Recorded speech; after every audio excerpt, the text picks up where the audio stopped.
ರಾಜ್ಯಸಭೆ ಚುನಾವಣೆಯಂದು ಕುದುರೆ ವ್ಯಾಪಾರ ನಡೆಯುತ್ತಾ ಅನ್ನುವಂತಹ ಪ್ರಶ್ನೆ ಇದೀಗ ಮನೆ ಮಾಡಿದೆ. ಕಾರಣ ಕಾಂಗ್ರೆಸ್ ನಾಯಕರು ನಮ್ಮನ್ನ ಸಂಪರ್ಕ ಮಾಡಿದ್ದಾರೆ ಅಂತ ಖುದ್ದು ಜೆಡಿಎಸ್ನ ಶಾಸಕರೊಬ್ಬರು ಆರೋಪವನ್ನ ಮಾಡಿದ್ದಾರೆ. ಕಾಂಗ್ರೆಸ್ ನಾಯಕರು ನನ್ನನ್ನ ಸಂಪರ್ಕ ಮಾಡಿದ್ದಾರೆ, ನಮಗೆ ಮತ ಹಾಕಬೇಕು ಅನ್ನುವಂತಹ ಒಂದು ಹೇಳಿಕೆಯನ್ನು ಅವರು ಕೊಟ್ಟಿದ್ದಾರೆ ಅಂತ ಬಹಿರಂಗವಾಗಿ ಇದೀಗ ಕಂದಕೂರು ಹೇಳಿಕೆಯನ್ನು ಕೊಟ್ಟಿದ್ದಾರೆ.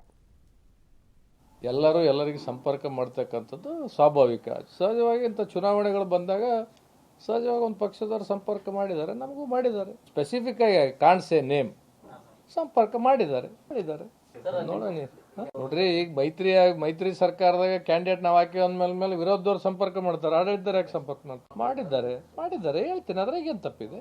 ಮಾಡಿದ್ದಾರೆ ಅಂತ ಹೇಳ್ತಾ ಇದ್ದೀನಿ. ಈ ರಾಜ್ಯದಾಗ ಆಮಿಷಕ್ಕೆ ಒಳಗಾಗಲಾರ್ದಂಥ ಯಾವುದಾದ್ರೂ ವ್ಯಕ್ತಿ ಕುಟುಂಬ ಇದ್ದರೆ ಅದು ನಾವೇ.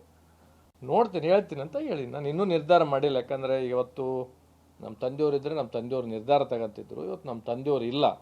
ಹಾಗಾಗಿ ನಾನು ನನ್ನ ಕುಟುಂಬದಾಗ ಆಗಲಿ ಅಥವಾ ನನ್ನ ಕುಟುಂಬದ ಹಿತೈಷಿಗಳನ್ನು ನನ್ನ ಬೆಳೆಸಿ ಇರ್ತಕ್ಕಂಥ ಯಜಮಾನ್ರನ್ನ ನಾನು ಒಂದು ರೌಂಡ್ ಎಲ್ಲರ ಜೊತೆ ನಿನ್ನೆ ಒಂದು ಮಾತುಕತೆ ಆಗಿದ್ದಾದ. ಇನ್ನೊಂದು ಸಲ ಮಾತಾಡಿ ನಿರ್ಧಾರ ತಿಳಿಸ್ತೀನಿ. ಎಲ್ಲರಿಗೂ ಎಲ್ಲರನ್ನೂ ಸಂಪರ್ಕ ಮಾಡ್ತಾರೆ, ಅದು ಸ್ವಾಭಾವಿಕ. ಅದೇ ರೀತಿಯಲ್ಲಿ ನನ್ನನ್ನು ಕೂಡ ಆಡಳಿತ ಪಕ್ಷದ ನಾಯಕರು ಸಂಪರ್ಕ ಮಾಡಿದ್ದಾರೆ, ನಮಗೆ ಮತವನ್ನು ಹಾಕಿ ಅನ್ನುವಂಥ ನಿಟ್ಟಿನಲ್ಲಿ ಬೇಡಿಕೆ ಇಟ್ಟಿದ್ದಾರೆ. ಯಾರು ಅನ್ನೋದರ ಬಗ್ಗೆ ನಾನು ಹೆಸರನ್ನ ಈಗ ಹೇಳಲ್ಲ ಅಂತ ಕೂಡ ಹೇಳಿದ್ದಾರೆ.